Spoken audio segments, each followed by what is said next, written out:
Route 66 turns 100 in 2026, so there has never been a better time to think about hitting the Mother Road. I drove across the U.S. on this historic road in about 3 weeks, and it was a blast. Traveling from east to west is the classic way to do it, and adding Buffalo, Niagara Falls, and Cleveland before the formal kickoff in Chicago, as well as side trips to Las Vegas and the Grand Canyon, added even more flavor. It's hard to summarize everything we saw, ate, and experienced, so I tried to memorialize it with some favorites. Here we go. Top Route 66 classics. The first 100 miles spoke to me in terms of nostalgia and road trip Americana. The quirky roadside attractions and diners, the struggling yet charming small towns, and the old gas pumps all speak to the crucial role of the route in connecting east and west. 2 rabbit-themed places get joint mention. Henry's Rabbit Ranch in Illinois, not far from an amazing classic car complex, is still hopping but clearly at a crossroads as the family tries to figure out if they should keep it going. I hope they will get inspiration from the Jack Rabbit Trading Post in Arizona, which attracts visitors working on the western portion of the route. Who doesn't love rabbits? Adrian, Texas is the midpoint of Route 66, being 1,139 miles from both Chicago and Santa Monica. We took some pictures and stopped off in the diner for a coffee and a piece of pie. Fun fact, the town has 159 people and around 28,000 head of cattle. Cadillac Ranch on the drive west out of Amarillo, Texas is such a part of Route 66 lore that it felt like a pilgrimage site. You can grab cans of spray paint to leave your mark. It's anarchic public art at its best. Winslow, Arizona was a real highlight, both because of the way the town has capitalized on the Eagles' hit Take It Easy, but also because we happened to be there on the day of a classic car show that brought out a lot of people. And the Santa Monica Pier just felt like an end-of-the-road accomplishment, as well as a great and relaxed slice of Americana, complete with Ferris wheel, pier performers, and overpriced beer. Top history and heritage sites. Wow, I was impressed with Springfield, Illinois. That the beauty of the Capitol building was inspired by European palaces is no exaggeration. It's a reminder of a time when there was investment and pride in public buildings. The nearby Lincoln Museum is also impressive. The curators did a great job explaining the tumultuous time of the Civil War and Lincoln's life and presidential tenure. The Tim Russert display on divided politics was a shout-out to Buffalo and quality journalism. The Chain of Rocks crossing was just cool. Walking the Girder Bridge to see the Mississippi for the first time felt like a new stage in the adventure.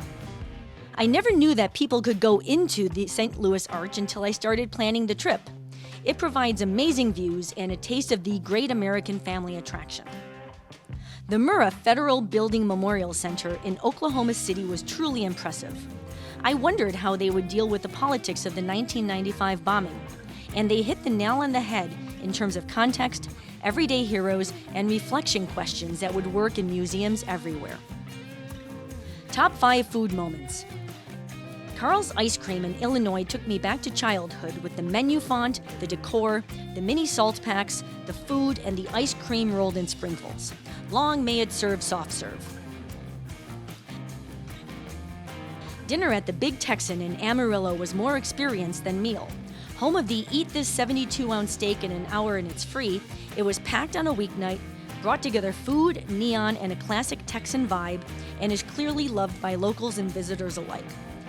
Fun fact, 1 in 10 of the men who try the meat challenge succeed, while 1 in 2 women do. A root beer float at Peggy Sue's in Yermo, California was exactly as it should be, served with a side of extra root beer at the counter. The pies were great too. I'll admit the decor in the women's bathroom made me pause. And I can't forget the Cozy Dog in Illinois, home of the world's first corn dog, but don't call it that. A Depression Burger in El Reno, Oklahoma, and a lot of loaded fries along the way. Top bars on the adventure. How lucky to be in Chicago on a Friday night and staying at a hostel just blocks away from the famous Buddy Guys. This live music landmark had everything.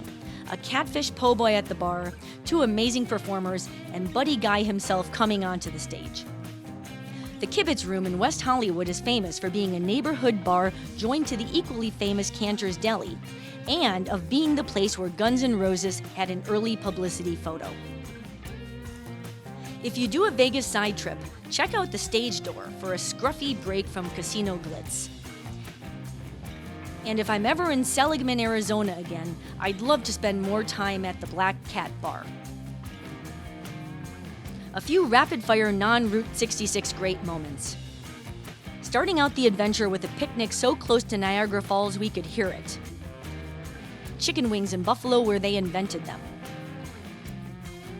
The always amazing Rock and Roll Hall of Fame in Cleveland. And the Pinball Museum in Vegas, which is much more than pinball and tests your Atari muscle memory from the 80s.